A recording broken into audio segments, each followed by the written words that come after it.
আসসালামু আলাইকুম রহমতুল্লাহি ওয়া বারাকাতুহু।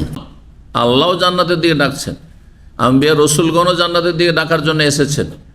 জি, নবী সাল্লাল্লাহু আলাইহি ওয়াসাল্লাম সারা জীবনের পেশাই ছিল জান্নাতের দিকে আহ্বান করা মানুষকে। এই পথে আপন আপন জায়গা থেকে যে যতটা পারেন, এই নয় যে শুধু দায়ী, শুধু আলেমের দায়িত্ব না, আপনার দায়িত্ব। আপনি জান্নাতের পথিক, আর আপনার বাবা মা জাহান্নামের পথিক, শিরক বেদাতে বিশ্বাসী, বেনামাজি, দুনিয়াদার, হারামখোর, সুদখোর, তাহলে জাহান্নাম থেকে বাঁচান ওদেরকে। এটি আপনার গুরু দায়িত্ব।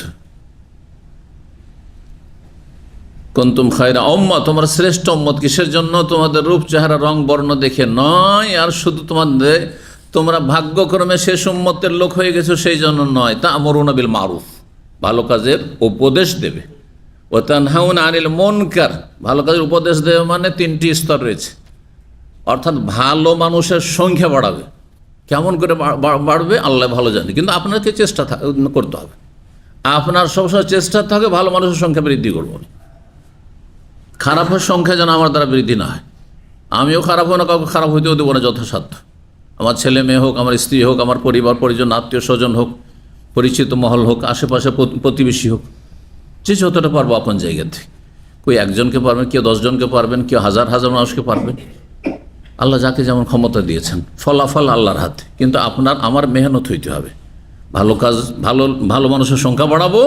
ওয়া তানহাউনা আনিল মুনকার, অন্যায়কারীদের সংখ্যাকে কমাবো। খারাপ মানুষের সংখ্যা কমাইতে হবে, নিজের বাড়ি থেকে, গ্রাম থেকে, সমাজ থেকে, দেশ থেকে, সারা বিশ্ব থেকে। এটি হচ্ছে উম্মতের দায়িত্ব।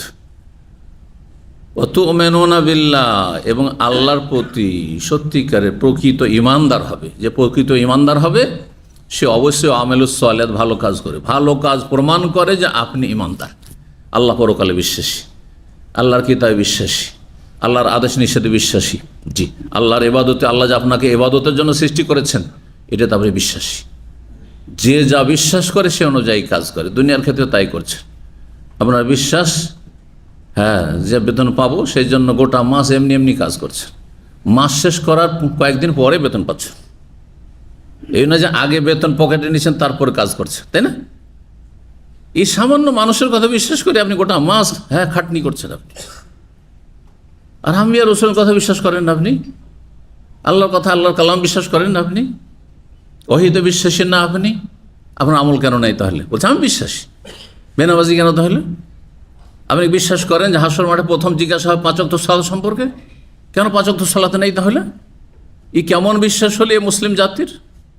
আল্লাহ বুঝার তৌফিক দান করুন।